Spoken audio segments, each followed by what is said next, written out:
Sur l'aspect des sorties, ça représente à peu près trois quarts des questions que nous avons reçues. Alors, quel est le périmètre?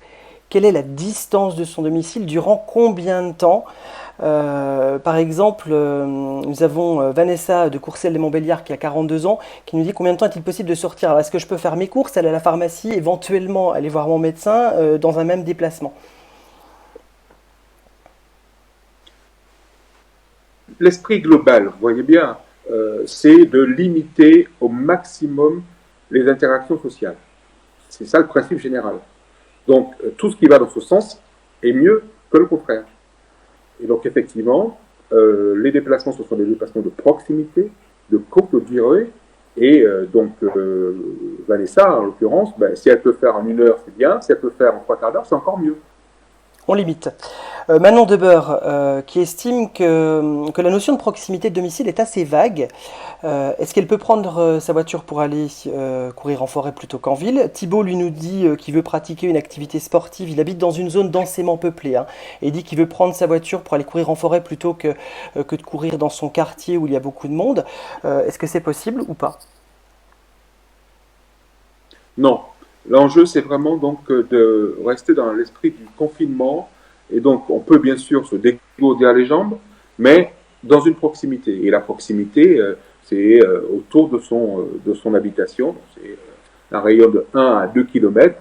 On ne peut pas prendre sa voiture pour aller en forêt parce que ça introduit des aléas trop importants, donc d'interaction sociale, de rencontres. On l'a bien vu d'ailleurs le week-end dernier, quand il y a trop de monde en forêt ou quand il y a trop de monde dans un espace vert, les gens sont en promiscuité et ça peut donc favoriser la propagation du virus. Donc l'enjeu c'est vraiment limiter les contacts sociaux.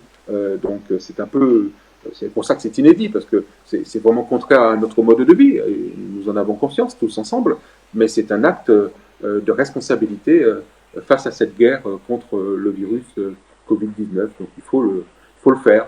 Le déplacement, c'est vraiment en proximité de son habitation, juste pour se dégourdir les jambes.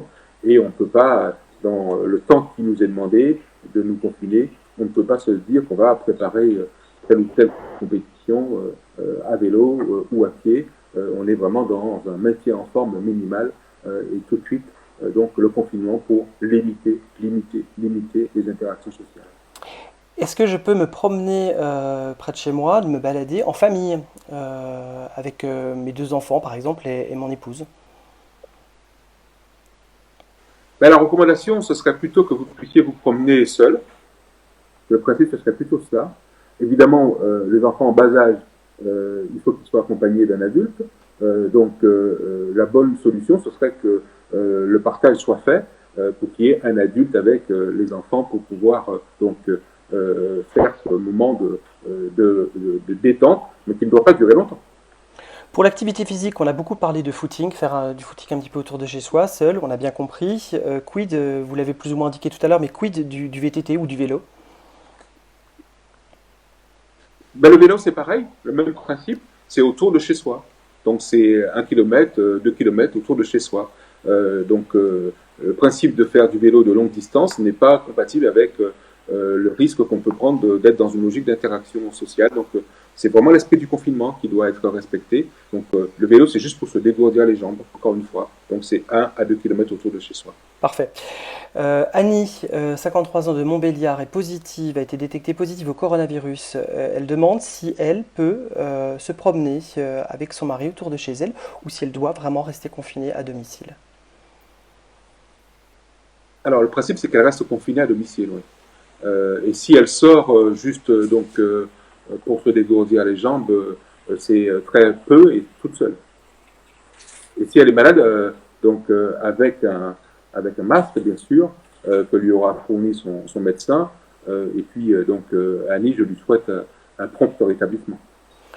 Très rapidement pour aller sur les autres activités, on nous a beaucoup parlé de bûcheronnage, d'affouage, également du bricolage parce que faire du bricolage seul, car on a une maison, on a acheté un appartement qu'on souhaite rénover, on est seul, on souhaite faire ce bricolage-là. Et puis quelqu'un qui nous a posé également la question si je souhaite faire de la pêche à 5 minutes de voiture de chez moi. Voilà. Ben, là, nous sommes toujours dans le même principe, c'est celui du confinement. Donc la pêche, donc c'est non.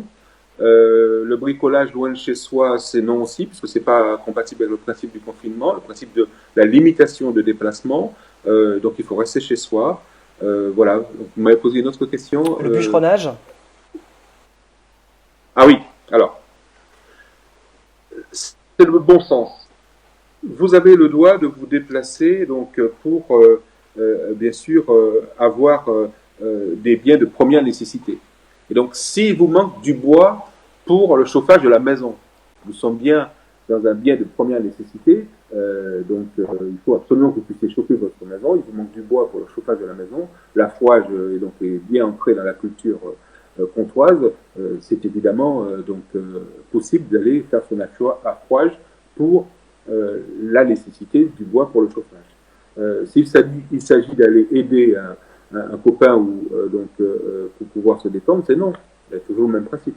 C'est non.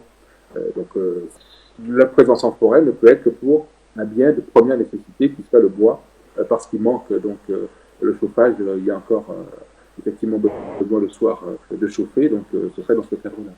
Et en revanche, pour répondre à Pascal, 57 ans de Besançon, si j'ai bien compris, normalement, tondre sa pelouse autour de sa maison, c'est autorisé. Oui, absolument. Tondre sa pelouse autour de sa maison, c'est même recommandé, puisque dans le cas d'espèce, cela peut permettre de faire de l'activité physique seul, c'est tout à fait approprié. Concernant les déplacements, est-ce qu'on peut se déplacer entre départements? Corinne, elle a sa fille qui habite dans la région lyonnaise. Elle est sur le point d'accoucher. Elle veut se rendre sur place avec son mari et son fils. Pas forcément pour aller à la clinique, mais pour être sur place et pour être présent quand elle sortira. Est-ce que c'est possible? Alors Corinne, votre question, je comprends bien le sens de votre question, et je comprends bien le sacrifice que cela peut vous demander, mais je ne saurais que vous recommander pour deux raisons. D'abord pour protéger le nourrisson, et puis pour vous protéger vous-même, je ne saurais que vous recommander le bon sens et la responsabilité de ne pas faire ce voyage et de le reporter à plus tard, quand le virus sera moins en circulation. Cela permet de vous protéger et de protéger ce jeune nourrisson que nous allons pouvoir accueillir, que vous allez pouvoir accueillir dans quelques semaines, avec joie. Et je peux comprendre que c'est un sacrifice, surtout si c'est votre premier petit-fils ou petite-fille, mais je pense qu'il faut le faire. Beaucoup de questions concernant les déménagements. Marilyn de Besançon, 44 ans, qui nous dit que son préavis arrive à échéance, hein, et qu'elle a les clés de son nouveau logement. Est-ce qu'elle peut déménager ce week-end, voire dans 15 jours? Mais là, nous sommes dans le cas d'une nécessité impérieuse, puisque son préavis l'oblige à déménager. Donc la réponse est oui, mais là, il faut évidemment qu'elle prenne des mesures de précaution. Donc il faut être un minimum de personnes, 5 au maximum, et respecter scrupuleusement les gestes barrières, limiter les activités sociales. Donc une fois que le déménagement est fait, chacun rentre chez soi, et l'apéro ou le barbecue donc la pendaison crémaillère, ce sera pour une autre fois. Pour après. Concernant l'aide aux personnes âgées, Marie-Christine de Pouilly-les-Vignes, qui doit aider sa maman de 98 ans et qui est encore chez elle, et qui doit faire 80 km pour aller chez sa maman. Est-ce que c'est possible ou pas, et dans quelles conditions? Oui, absolument. Là, nous sommes dans le cas évidemment de l'accompagnement d'une personne âgée, d'une personne vulnérable. C'est normal qu'elle puisse aller aider sa maman. En revanche, là aussi c'est un sacrifice, mais il faut qu'elle y aille seule. Ce n'est vraiment pas le moment où les petits-enfants doivent aller embrasser la grand-mère. Il s'agit de protéger la grand-mère, qu'elle y aille sans ses enfants. Concernant les familles, alors je vais vous poser plusieurs questions pour y répondre. Concernant la garde partagée des enfants, c'est Morgane qui nous pose cette question. Également, des gens qui habitent seuls, mais qui ont un compagnon, est-ce qu'ils peuvent se rendre visite mutuellement et rester 3 jours chez l'un, 3 jours chez l'autre? Une étudiante également qui habite à Lons-le-Saunier, qui veut rejoindre son appartement et son logement étudiant à Besançon. Tout ça est-il possible également? Alors, l'étudiante, prenons le cas de l'étudiante. C'est vrai que nous sommes en train de travailler actuellement avec le CROUS, puisqu'il y a encore un nombre important d'étudiants qui n'ont pas eu le temps avec le lancement du confinement, de la mesure de confinement, de rentrer chez eux. Donc il y a un travail qui est en train de conduire au niveau national pour voir dans quelle mesure on peut ou pas permettre à des étudiants qui pourraient le faire de rentrer chez eux. Le principe serait plutôt non, mais au cas par cas, on peut avoir effectivement des situations où la chose peut être comprise. Ensuite, pour ce qui concerne les personnes qui vivent dans deux appartements, je pense que le plus simple, c'est qu'évidemment, ils choisissent le lieu où ils veulent être confinés, puisque le principe, encore une fois, c'est le confinement. C'est la restriction de déplacement. Donc, il faut qu'ils choisissent un lieu de confinement à deux. Et pour les gardes partagées des enfants?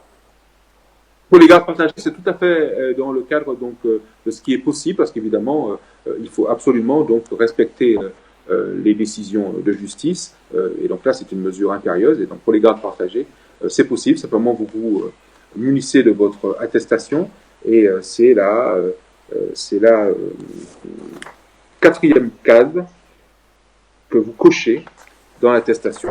Donc vous cochez la quatrième case qui est ici, voilà, et qui dit que les déplacements sont possibles pour la garde d'enfants. Voilà. Très bien. Concernant l'alimentation, est-ce que je peux amener mon voisin en course? Non, vous pouvez faire les courses pour votre voisin. Voilà, ça c'est un acte d'ailleurs de solidarité, et ça peut être aussi l'enjeu d'ailleurs de cette situation inédite, c'est que de nouvelles solidarités peuvent apparaître. Il serait souhaitable d'ailleurs que cela soit ainsi. Et donc, votre voisin, surtout si c'est une personne âgée, l'objectif, ce serait que vous puissiez lui proposer de lui faire ses courses, mais que vous puissiez y aller seul. Est-ce qu'on peut faire ses courses en couple? Il serait préférable de faire ses courses seul. Concernant les résidences secondaires, des gens qui ont peut-être une maison de campagne, maison de campagne loin de Besançon, qui souhaiteraient le temps du week-end s'y rendre, ou même plus loin, est-ce possible? Non, il faut qu'ils choisissent le lieu de confinement. Ils peuvent choisir leur lieu de confinement, mais une fois qu'ils l'ont choisi, ils y restent.